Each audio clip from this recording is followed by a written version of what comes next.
Tu passes des heures à analyser ses messages, à te demander si elle ressent vraiment quelque chose ou si elle te mène en bateau. Tu n'es pas seul. Selon une étude de l'Université du Texas, 73% des hommes admettent avoir du mal à distinguer les vraies émotions des paroles polies. Il y a des signes que tu peux apprendre à lire et ce n'est pas du body language simpliste, c'est de la psychologie validée par des décennies de recherche. Cette vidéo va te donner un cadre scientifique pour déchiffrer la sincérité féminine, avec des techniques concrètes issues des travaux de Paul Ekman sur la détection du mensonge. Tu vas repartir avec 3 méthodes que tu peux appliquer dès demain, plus un cas concret pour mieux comprendre. On va voir pourquoi la plupart des conseils qu'on trouve en ligne sont inutiles et comment toi, tu vas pouvoir évaluer ces sentiments avec une précision bien supérieure. Le paradigme faux, c'est l'idée que les femmes mentent tout le temps ou que leur langage corporel est un livre ouvert. Les coachs en séduction vendent des recettes magiques comme si elle touche ses cheveux, elle est intéressée ou son regard fuyant signifie qu'elle cache quelque chose. En réalité, ce genre de signaux est inexploitable scientifiquement. Une étude de Wiseman montre que les experts en langage corporel n'ont pas plus de succès que le hasard à détecter les mensonges. Le vrai problème n'est pas de repérer les micro-expressions, mais de comprendre le contexte émotionnel et le schéma de communication. Le cœur du problème, c'est que la sincérité n'est pas une question de gestes isolés, mais de cohérence entre ce qu'elle dit, ce qu'elle fait et ce qu'elle ressent. Paul Ekman, le psychologue pionnier de l'étude des émotions faciales, a passé 40 ans à décoder les micro-expressions. Il a montré que la peur d'être découvert, le sentiment de culpabilité ou le plaisir du dupe, la joie de tromper quelqu'un, sont les 3 émotions qui accompagnent le mensonge. Mais pour les repérer, il faut un cadre et une méthode. Prenons un cas concret. Julie, 34 ans, graphiste à Lyon, divorcée depuis 2 ans, rencontre Marc, 37 ans, kinésithérapeute. Au bout de 3 mois de relation, Marc commence à douter. Julie lui dit qu'elle est très attachée, mais elle annule souvent leur rendez-vous à la dernière minute, prétextant des urgences professionnelles ou des obligations familiales. Marc, qui a déjà été trompé dans le passé, se méfie. Un soir, Julie lui dit « Je suis vraiment contente qu'on se soit rencontrés. Tu es différent des autres. » Marc entend cette phrase, mais quelque chose le chiffonne. Il ne sait pas pourquoi. Julie a un sourire sympathique. Elle le regarde dans les yeux. Elle semble sincère. Pourtant, 2 jours plus tard, elle annule leur dîner du samedi, disant que sa mère est malade. Marc appelle son ex pour lui demander conseil. Son ex lui dit « Elle te manipule ».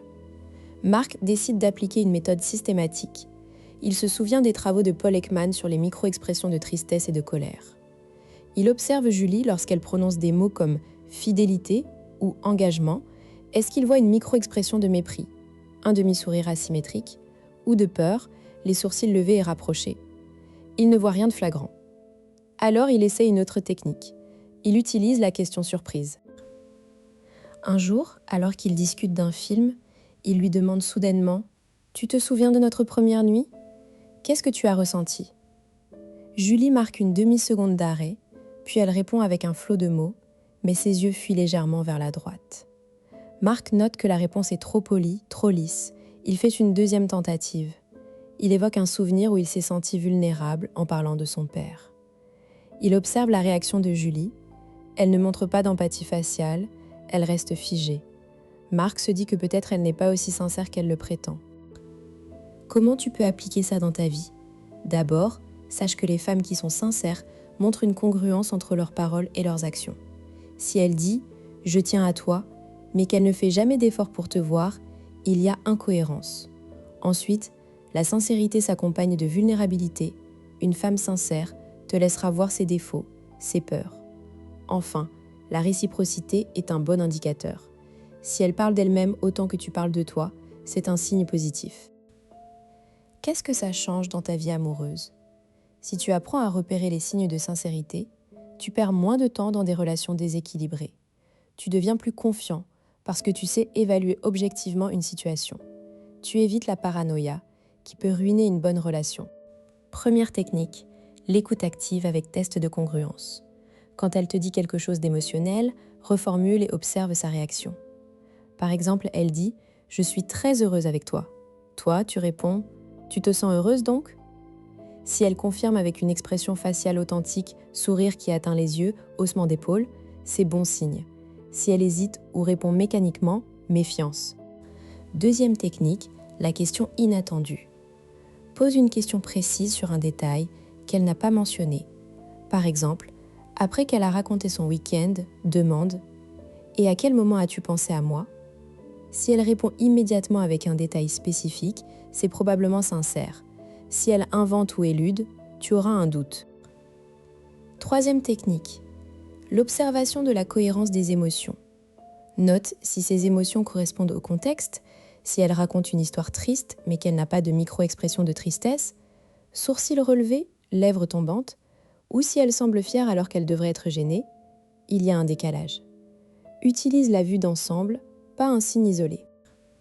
Tu pourrais penser que c'est trop compliqué ou que tu vas devenir parano.